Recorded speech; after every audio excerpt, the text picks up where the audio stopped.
Hi, everyone. I hope that you are doing well. So if you are feeling the tension rising within yourself, and if you're feeling the tension around you, you are not imagining. None of us are immune to what's happening in the world, especially the politics in US. And there's so much other stuff happening in the world as well, which really have many of us getting edgy and literally sitting on the edge of our seats. We are so tired. So many of us just are ready to turn the page and start new and start our lives fresh where we can just breathe easy. It's only natural and desirable when the tension has been building for so long. So I feel like this week is like the crescendo, the final week. And obviously, the whole global tension is so much driven by the elections in the United States. This is not a political video, but in this video, I am going to talk about how and why you want to not break the tension too soon, and how actually this week, as the tension is accumulating and heightening, that we can use that for critical thinking. So let's begin. So I want to begin with my experiences of in the yoga world.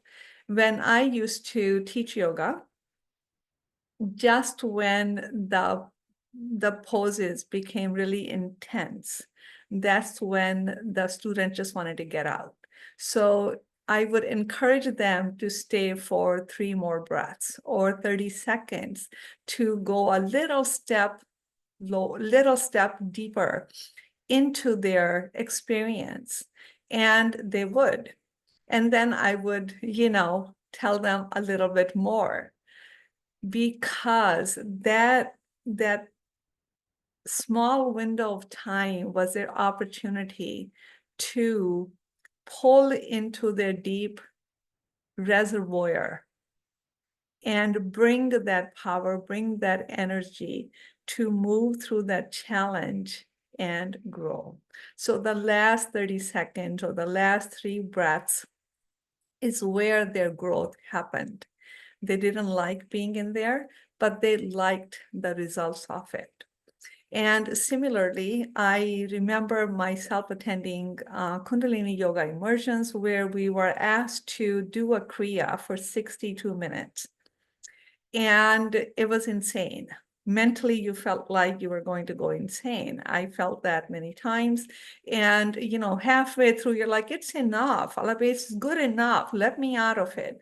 But you really couldn't, because when you looked around, everyone was struggling with the same thing, but they were carrying on. And you were working with a partner, and your partner was not allowing you. You were either holding hands or touching hand, or there was it's a kriya. So where there's, hand movement or a body posture that you were maintaining. So I remember absolutely rebelling against it and thinking, oh my God, why did I come here? And the next thing I know, I forgot about the tension, and I went into a different space, a different dimension within myself that helped me pull up what was hiding in the deep.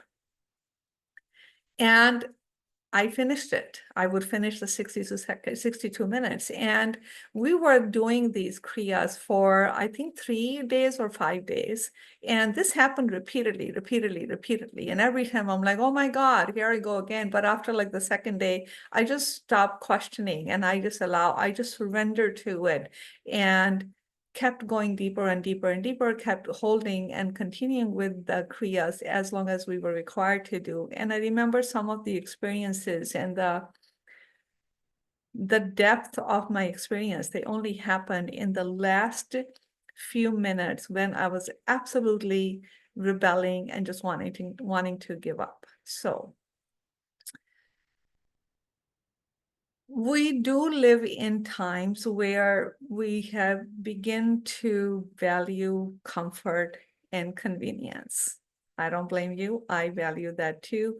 Why go through the hassle when you just don't have to face the difficulty or the challenge?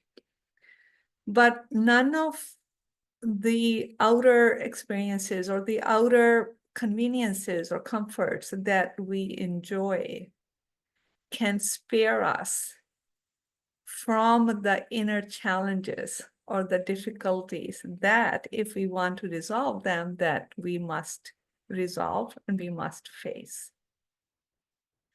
So when the inner world becomes really tense and you're just wanting some relief, my suggestion is that you notice the tension and you don't be too quick to release it. In that time, do some introspection, do some reflection as to what is this? What am I feeling? I don't understand this. I don't know what to do about this. This is so crazy. I feel so out of sorts. I hate this. But then, in spite of all of the internal dialogue, the inner dialogue that goes on, you will still go on, go wash the dishes or go make dinner or go do the work, things that you have to do, like I am doing right here in front of you.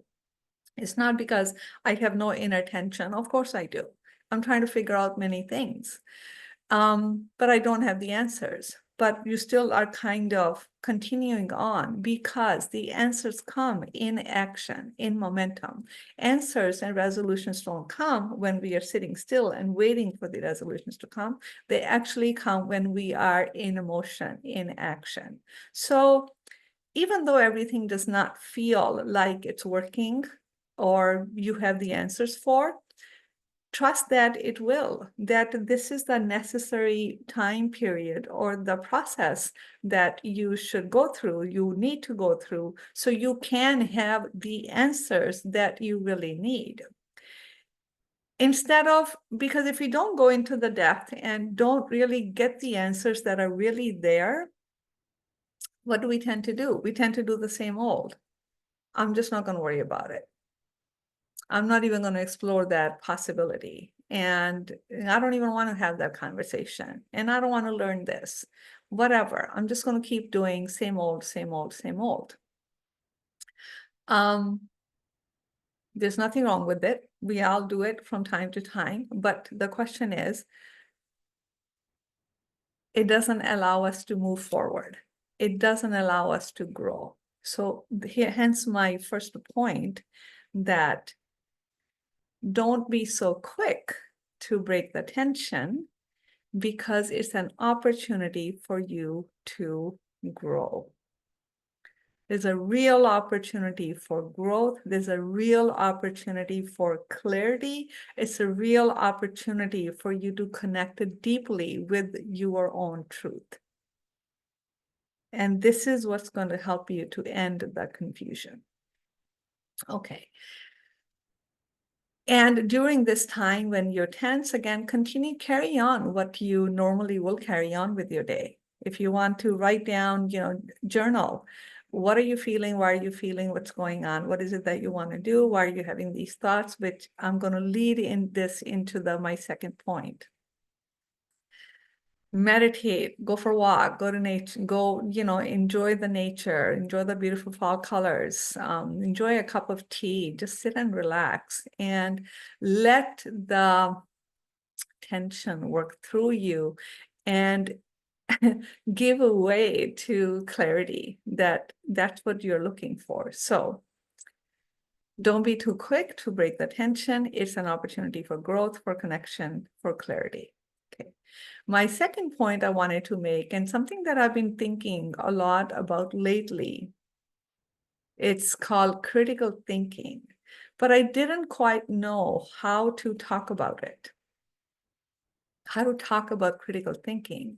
And as I was thinking about this morning, about this video and what's coming through for me, it became clear that actually critical thinking is a result of being able to hold space for the tension. So what do I mean by that? Critical thinking is the ability to question your own thinking. Why are you thinking this way? Where? What? How? Have you thought this way before? How is that serving you? How is that helping anyone else? So critical thinking is questioning your own thinking. Many of us don't do that because we live on autopilot, or we are thinking what the other person is thinking. We kind of go with the flow of if somebody else is thinking it, and we just kind of adapt or take on their thinking without thinking, is this true for me or not? So the ability to question your own thoughts, and that also is the same word, for introspection. But this goes a little bit deeper. It's not just, this is what I'm thinking. It's questioning, why are you thinking what you're thinking? Because it's going to give you another layer, another clarity about what is your truth? Where are you coming from? It also provides an opportunity for us to shift, or rather expand, our perspective, so we have more available. So we have more information available. So we have more possibilities available that can help us in thinking clearly, right? So critical thinking, I feel, is something that we have lost during these times. Maybe it's true, maybe it's not. Maybe this is what I'm noticing with, what I notice around me. I think one of the reasons is because there's so much information provided to us. At the fingertips, we can learn anything we want to learn. And we look at the first piece of information, we run with it thinking, oh yeah, this is exactly it. We don't do the research, or we don't really apply what we hear in our practice. We don't apply it. So we don't actually begin to, what's the word? Make an observation, or make a judgment, or qualify the thinking one way or the other. So critical thinking is the ability to question your own thinking. And I really think it is something we need to continue to cultivate, because so much of our life has become autopilot, because at the touch of our fingers, we can access so much that we need for our life, where we don't have to think about it. And actually, that's even, many of the marketing capture this desire, or this trend in a not critical thinking, because they tell you, you don't have to think about it. You don't have to worry about it. Do these 3 things. Eat this. Just follow this, and let the worry be gone. So, and that actually brings me to my third point, which I didn't even think when I started this video, is in critical thinking, you are invested. You're vested in figuring out and questioning your thoughts. That can be uncomfortable. Our own truth can actually make us uncomfortable. It's not convenient. We don't want to think this way, but we have to get to the truth of the matter. And when it's inconvenient, and it can make us worry as, oh, what do I do? What do I do now? Now I have to tackle this. We don't want to worry about it. This is our life. This is your life. This is my life. I think we're going to have to worry about it. I don't think we could close our eyes and pretend all is okay, and then just it's like having someone else live your life. Worry comes from being conscious.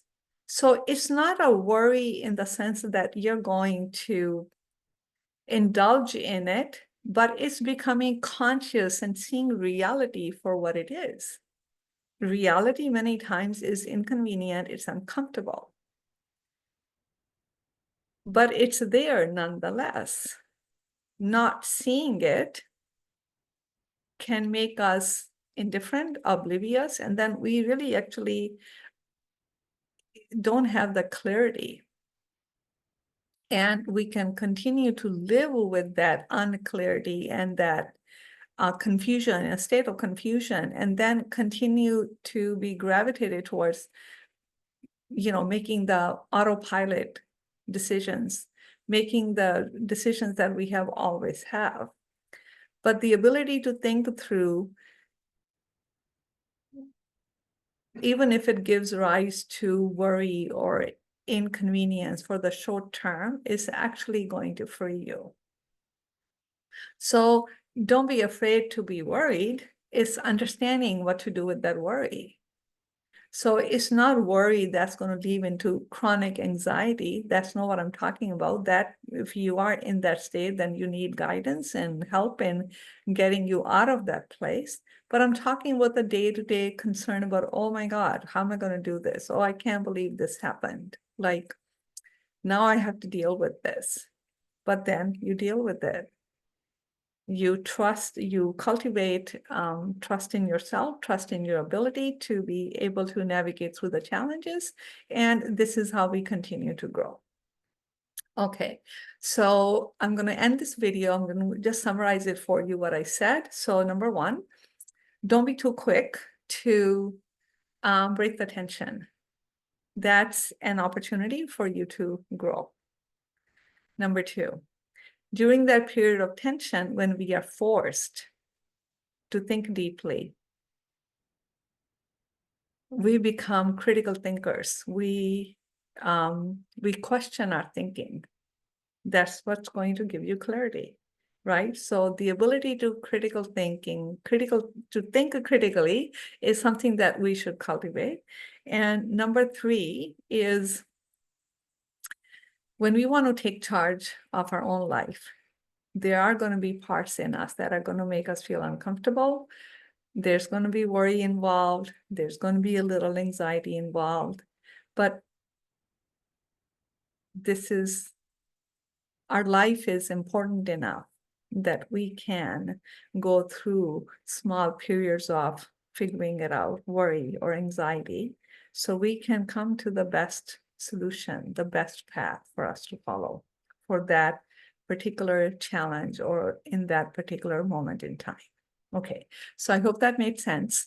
And I wanted to ask your opinion about the background.